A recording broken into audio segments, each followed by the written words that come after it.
What's up, dudes, and welcome to the cleaning and maintenance episode of my drum tuning series.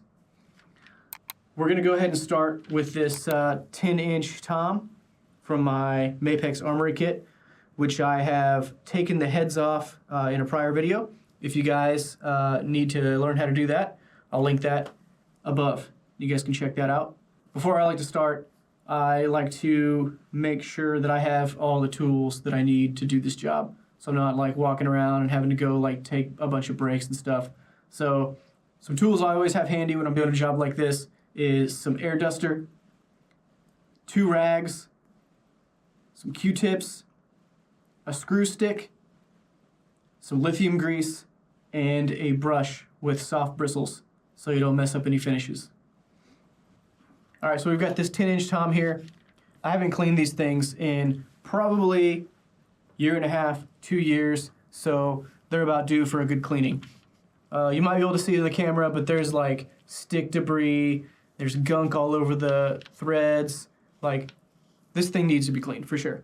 So the first step I always like to do is to take some air duster and just go around the outside of the shell and all the hardware and make sure that we're getting all of the loose dust and stuff off of there. Make your job a little easier.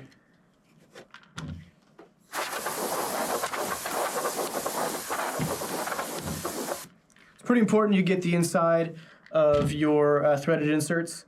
See if there's any like, stick dust and stuff in there.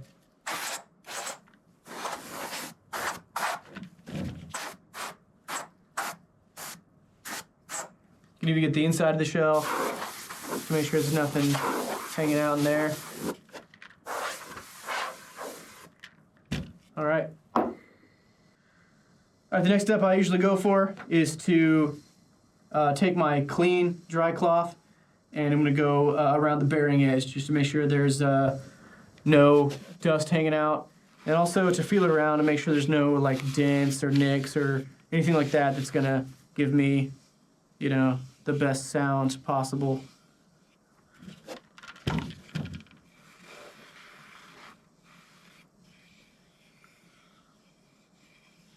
Beautiful. All right, the next step I usually go for is to check the internal mounting hardware. So I've got this little 90-degree Phillips head screwdriver. I would recommend using a small one because if you got like a giant screwdriver, sometimes you can't get it in a smaller drum. So we're gonna use this little guy. Just go around the inside, make sure nothing's loose. Pretty simple.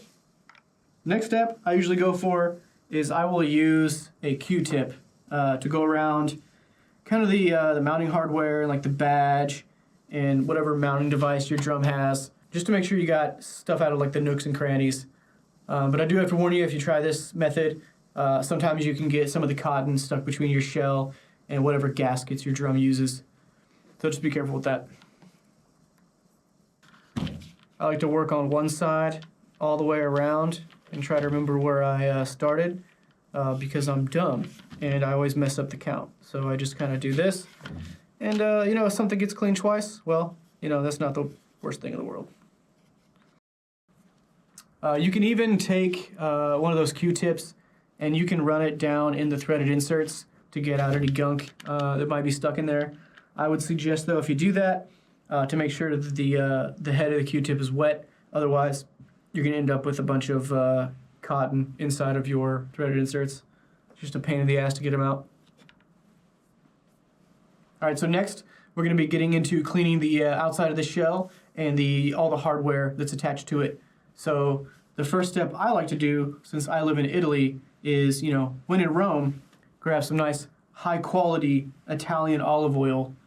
Just get your rag. So the next step is to take your damp cloth, microfiber like I mentioned, and just go around the outside of the drum, get all your hardware, get literally everything you can touch, all right? I always recommend using just hot water, all right? That's how my dad taught me to do it in the past, and that's how I've been doing it ever since, and it works for me. A lot of people like to use, household cleaners, maybe some Windex or furniture polish, stuff like that. That's fine. That's your prerogative. You can do that. But I would really only reserve that for like some barn find drums or something that have just all kinds of stuff gunked all over them. For normal, everyday drums that you guys would keep in your house and play every day, this just water method should be fine. And if you find yourself having to get off anything that's too crazy, just use some like mild dish soap, you know, use some Dawn or something. If it's good enough for ducks, it's good enough for your drums. All right, so now I've got the outside cleaned with this cloth. I like to take a clean, dry cloth and just go over the outside again. That way it dries everything up, doesn't leave any pools of water. It also helps you polish everything up real nice. Everything's polished up nice. It's looking great. I like to take one last time with the air duster and just go around the outside of the drum and make sure I got every last little bit of stick dust or debris, whatever else. All right, the next logical step I like to tackle is the tension rods. This part can be pretty tedious, I'm not gonna lie to you, especially if you got, you know, a drum set that's all gunked up and hasn't been cleaned in several years or forever or anything like that. Like I mentioned earlier, if you want to take whatever container you've got or Ziploc bag and put your tension rods in there with some like degreaser, something like that, that's absolutely okay, especially if they're like super gummed up, like I mentioned. Otherwise, what I normally do is I'll just hit them with a damp cloth,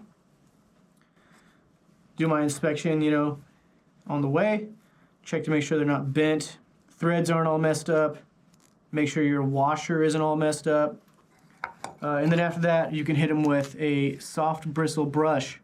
That way, you know, you're not messing up the finish on them or anything like that. See, I got some stuff, I'm not sure if you can see, got some stuff gunked up in there. That's perfect for the brush. So we'll get after that here in a sec. All right, so hit everything with a rag. Now I'm going to take my brush and just zap them with this. So some of them won't be so bad, obviously, but others will be a lot worse. So just run your brush through them, get all that gunk out of the threads, and then you can move on after that.